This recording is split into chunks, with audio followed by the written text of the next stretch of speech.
এই বাইকটা কি মড করছি এবং কি কত টাকা খরচ হয়েছে আর এই বাইকটা আমার কেমন সার্ভিস দিচ্ছে আর এটাই আপনাদের সাথে জানাবো। এই জিনিসটা অনেকে পছন্দ করে কিন্তু অনেকে করে না, কিন্তু আমাদের লুকটা আলহামদুলিল্লাহ অনেক সুন্দর। প্রথমত এই বাইকটার খারাপ দিক আমি যেটা পাই সেটা ভাই টায়ার। এই বাইকটার ভাই আর একটা যদি খারাপ দিক বলি সেটা হলো ভাই পাওয়ার অন অফ সুইচ। সেই জিনিসটা লুকটা দেখতে একটু সুন্দর হয়েছে আর ব্রেকিং পারফরমেন্স আর একটু আপডেট হয়েছে। তারপরে আসি ভাই ইঞ্জিলটা ভাই এত সুন্দর এতই স্মুথ ভাই যেটা বলার বাইরে। আমার কোনো সময় লং টাইমে যাই কোনো সময় হতাশ করেন। আপনার ব্যাগ আচ্ছা ধন্যবাদ। আপনার ব্যাগ পরে যাবো জানি না। ওকে হ্যালো গাইস, আসসালামু আলাইকুম। আই হোপ আপনারা ভালো আছেন, আমিও ভালো আছি। আর আজকে যেই টপিকটা নিয়ে কথা বলবো সেটা হলো 2025 সালে আইসে এই বাইকটা কেনাটা কতটা যুক্তি। আসলে কেউ যদি কিনেও থাকেন এই বাইকটা এখনও মার্কেটে আছে, সেকেন্ড হ্যান্ড মার্কেটে তো কোনো কথাই নেই, কারণ এই বাইকটা প্রচুর পরিমাণে সেল হয়েছে। আর 2025 সালে এসে এই বাইকটা কেনাটা কতটা যুক্তি, আসলে আপনাদের কেনাটা কি লস হবে নাকি লাভ হবে, কারণ এই বাইকটা প্রায় মেবি 50,000-এর সামান্য কিছু বাকি রয়েছে। 50,000 মতন এই বাইকটা চলা হয়ে গেছে। আসলে 50,000 চলার ভিতরে এই বাইকটা আমি কী ভালো দিক পাইছি কী খারাপ দিক পাইছি আজকে এই জিনিসটাই তুলে দেবো। আর এই বাইকটা কেমন কি সার্ভিস দিচ্ছে টোটালটাই তুলে দেবো। আগে নিরিবিলি একটা সুন্দর প্লেসে যাই, তারপরে আপনাদের সাথে কথা হচ্ছে। চলেন লেটস গো। ব্যাগ পড়ে গেল কাফুর সামনে এক রিক্সাওয়ালা। তো এই আপনার ব্যাগে আপনার ব্যাগ আচ্ছা ধন্যবাদ। আবার ব্যাগ পরে যাবো জানি না, যাক এমনি রাস্তা অনেক সময় হয়েছে হেলমেট পরে গেছে, ওটা কোনো ব্যাপার না। মানুষের উপকার করতে পারলে নিজের দ্বারা ভালো লাগে। ওকে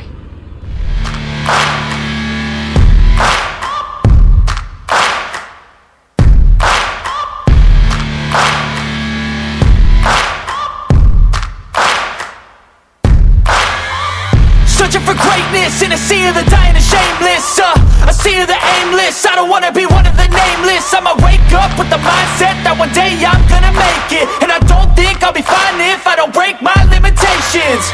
Don't try to stop me, I exist to write my own story. I'll make a decision if I want some peace or if I want the glory. Yeah, don't want a life that is complacent or possibly boring. I just want a life that is worth every day exploring.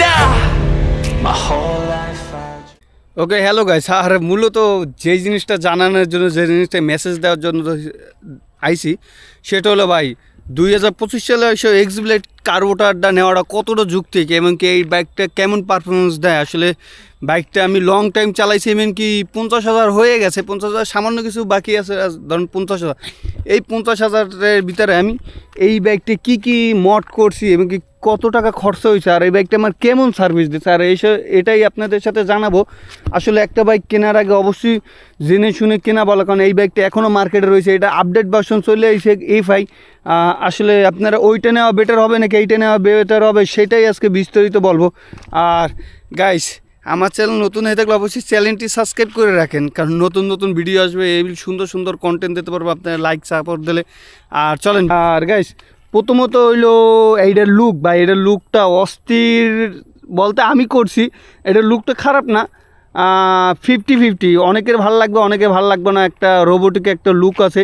এই জিনিসটা অনেকে পছন্দ করে কিন্তু অনেকে করে না, কিন্তু আমাদের লুকটা আলহামদুলিল্লাহ অনেক সুন্দর। আর এটা সিট বা সিটিং পজিশন খুবই ভালো। আর আকাশে এখন ম্যাঘ, মানে যে কোনো সময় বৃষ্টি আসতে পারে এই ভিডিও শ্যুট করতে।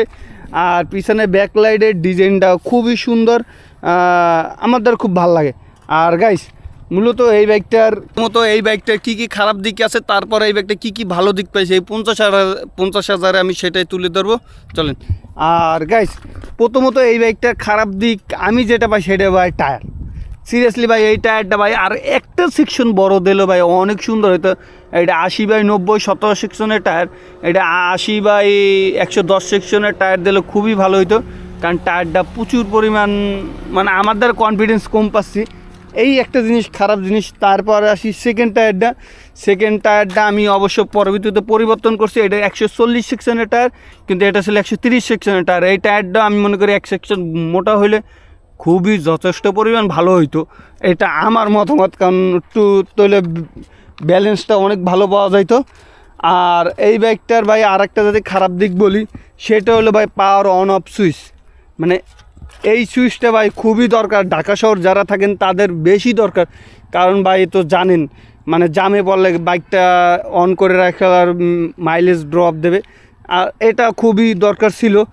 আর এটা আর হেডলাইট ভাই, সত্য কথা বলতে কি ভাই, হেডলাইটটা নিয়ে আমি ভালো লেভেলে প্যারা খাই কখন জানেন, যখন হাইওয়েতে ট্যুরে যাই, যখন আমার বাইকের স্পিড 80-90, তখন লাইটের আলো ভাই খুবই কম পাই, মানে অনেক আহামরি ভালো না ভাই। এইটার লাইটের আলো খুবই বাজে, আমি মনে করি লাইটের আলোটা একটু বেটার হইলে আর একটু ভালো হইতো আসলে। আর এই বাইকটা এইটাই খারাপ দিক আমার মতো। আমি এই 50,000-এ কী পাইছি, আর 50,000-এ বলতে যদি আপনি বলেন ইঞ্জিল, ভাই ইঞ্জিলে ভাই এই বাইকে কিচ্ছু পাল্টান লাগে না, ইঞ্জিলে কিচ্ছু করি নি। বাইকের চেইন স্প্রকেট পাল্টেছি, বল নেসার পাল্টেছি, ইয়ার ফিল্টার এগুলো তো ভাই স্বাভাবিক, এগুলো কিছু লাগবে।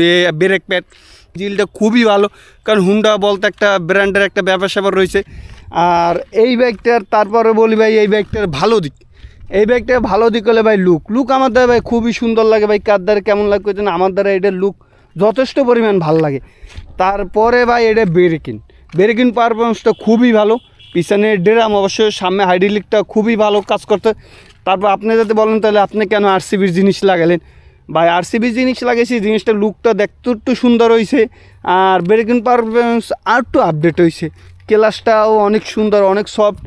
আর এটার বিল কোয়ালিটি ভাই যথেষ্ট পরিমাণ ভালো, কালারও খুবই ভালো। এটা আমি কালার নিয়ে কোনো প্যারা খাই নেই। অন্য বাইকে যেমন কালার কিছু হলে ফ্যাকাশি হয়ে যায়, এই বাইকটা প্রায় 3 বছর প্লাস চলতে আছে, এটা কালার কম্বিনেশন খুবই ভালো। তারপরে আসি ভাই ইঞ্জিলটা ভাই এত সুন্দর, এতই স্মুথ ভাই, যেটা বলার বাইরে। আমার কোনো সময় লং টাইমে যাই, কোনো সময় হতাশ করে নাই। এই বাইকটাকে আমার লং ট্যুর কিশোরগঞ্জ বলেন, একটা না অনেক রাস্তা আমি কিশোরগঞ্জ গেছি, এবং কি চলে এসেছি ওই দিনই। এটা 336 কিলো। তার আমার কোনো সময় ইঞ্জিনে পারফরমেন্স বা কোনো ল্যাগ বা হিট হয়ে গেলে আমার এই ধরনের কোনো সমস্যা এই বাইকটা থেকে আমি পাই নাই।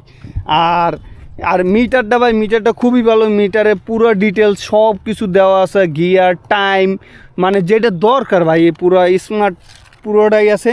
আর এটা সিটের পজিশন খুবই ভালো, এটা মানে পুরো কমফোর্টলি পাওয়া যায়। পিছনে পিলিয়নে আমি লং ট্যুরে গেছি, তা আমার কোনো সময় পেন হয় না। আর গিয়ার এগুলো অনেক সফট থাকে, মানে অনেক গাড়িগুলো অনেক হার্ড থাকে, এগুলো সফট।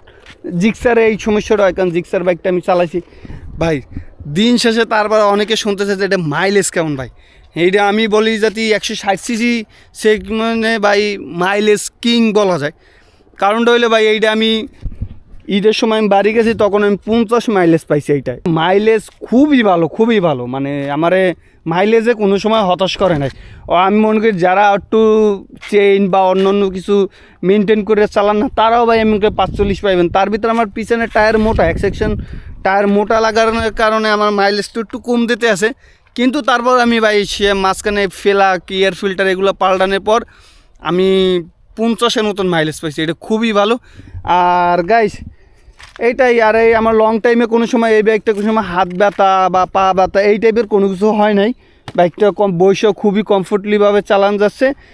আর গাইস ভিডিওটা বেশি বড় করব না, ভিডিওটা এখানেই শেষ করে দেবে। আর কোনো কিছু জানা থাকলে অবশ্যই কমেন্ট করে জানাবেন, কারণ এই বাইকটা 50,000 চলা মানে আমার মোটামুটি ভালো লেভেলে একটা অভিজ্ঞতা আছে। আর গাইস কোনো কিছু যাতে মিস্টেক হয়ে যায় ক্ষমা দৃষ্টিকে দেখবেন। আমার চ্যানেল নতুন হয়ে থাকলে অবশ্যই চ্যানেলটি সাবস্ক্রাইব করবেন, পাশে বেল বাটনটা অন করে দেবেন।